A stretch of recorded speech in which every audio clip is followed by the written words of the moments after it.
think it's hilarious. When I saw it, go up to his belly button, so it was something else. But hey, it is what it is. What do you think on BYU? They can really score. I've watched a couple games. They can really score. Got a lot of shot makers. Point guard's good. Big men are good. Shooting guard's good. So it's a real good team. Depth for you guys. They can go about 8 or 9 deep, and you guys now going about 9, 10 deep. They're going to stretch the bench out this week. Yeah, definitely. We got a lot of weapons. We're gonna press. We're gonna pressure them. We're gonna play hard and rotate.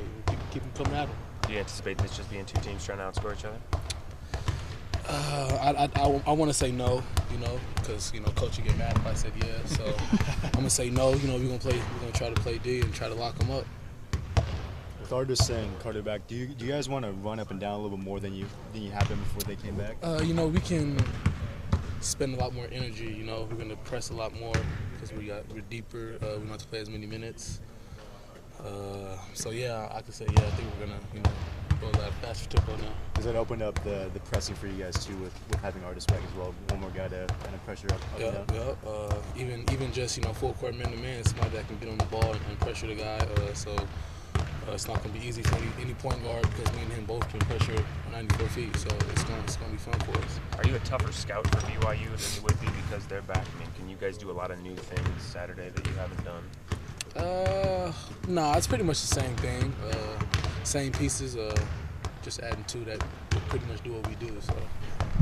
You guys as guards, kind of your roles yet, what it's going to be now, how it changes them come back, or is it kind of a game-to-game, week-to-week type basis? Yeah, we're really doing the same thing that we do, but, we're just going to see where they fit in, the rotation and everything. So that's really on coach. We just got to, keep playing our game, keep playing hard, and whatever happens, happens. You fouled the other night. Is that you taking that mentality to heart, thinking you can be a little more aggressive? Yeah, at times I thought some of them were kind of weak, but I definitely was like, okay, I can get up a little more. I don't have to worry about fouls and stuff. So we're deep, so I was just trying to pressure and be a little more aggressive, and it kind of got me in trouble. Johnny, with Dominic back and all those guys, how deep is this team? How dangerous when you have 6+ guys that can score in double figures? How does someone defend this team? You can't key in on anybody. You're gonna have to worry about all of us because any given night somebody can go for 20 and be the leading scorer. So you never know what you're gonna get. What does it say about this team to be able to get through the suspensions undefeated like that? So much adversity with so many new guys. Got a lot of weapons and we're strong and we're deep. With 2 of our better players going out, we were still able to overcome that. So that says a lot about us. What does Mike mean to the locker room? Obviously a well-traveled career. You guys call him Pops, right? Yep. I think he might be Gramps. I think Jason's Pops.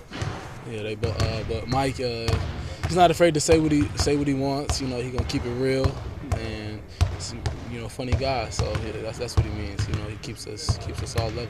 If you had a chance to look at the rest of the Pac-12 yet, obviously you guys are 2 games away from starting conference play.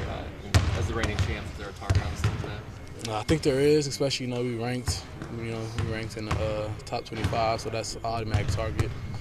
So yeah, I haven't really looked at much of it, but I've seen a couple out of conference games. So Jason called the Illinois game kind of a turning point for you guys defensively, realizing how good you guys are. Yeah. What was that for you? Same thing, turning point. We realized that we're in good shape, so we can pressure up and fly around like that. We don't have to conserve no type of energy because we're in good shape, and we can really turn up defensive intensity like that. So yeah, it was good for us. Was it something that you guys as players figured out on your own, or was it something that maybe Dana just showed you, hey, look at this, look at that? I think it was time we were down 9 in the Illinois game with about 10 minutes to go, and we got to the huddle, and Jason, was like, we were all yelling like, we got to play D, da da da. And when we went out there, we turned it up, and we just, after the game, we was like, hey, that's how you play D. Like, that's what we got to do for 40 minutes now. So that's what we're trying to do. And the first 20 minutes of the UC Irvine game, that's what we did. We turned up the D and we locked up. So that's what it was a turning point for us. With a couple games before Pac-12 starting, do you guys think that you guys approaching where you guys need to be in regards to, how you guys need to play at Pac-12? We're getting there, but I still say, coach will say we're a long ways away. I think we're a long ways away. We can still put 40 minutes together because we haven't done that yet. Jay Billis said this week that men's teams always get better after New Year's. Yeah. You've been around them the longest. Does anything really change, or what happens? We seem to come together more when conference hits, and we seem to just take off, turn up defense intensity. We actually start to buy into what coach is actually saying. So usually it takes a couple losses, but this team, we got undefeated. So hopefully we're just seeing it with these wins, like coach says, and just turning it up. Is that the kind of normal time frame with all these new guys? It takes about a month or so to get going? Yeah, I mean, that's what it's been like. We keep getting better and better as the year goes, and by the time February hits, we're a well-oiled machine. Everything is said to keep that going, improving the defense and rebounding is what needs to. If you guys lock that up, then what do you do? Then what do you improve on? Be something special at that point. That's awesome. We get that fine-tuned, and we got, sky's the limit. Yeah.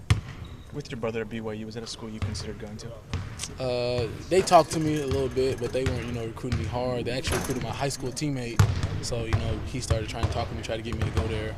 Who's that? Anson Winder, he plays the off guard. So he beat me my sophomore year. We played against him and he beat us, so I owe him one.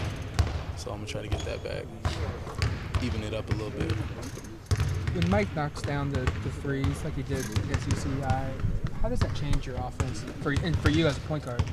I mean, if he's playing the 5, it opens up the lane because the 5-man got to worry about him, and he's not usually guarding the perimeter. So if he doesn't, that's automatic trade balls. And if he does go out there and worry about Mike like that, even when Mike's setting picks, he's scared he has to get back. So that just opens up the lane for everybody else, and for me to get in there even deeper and make plays or go finish.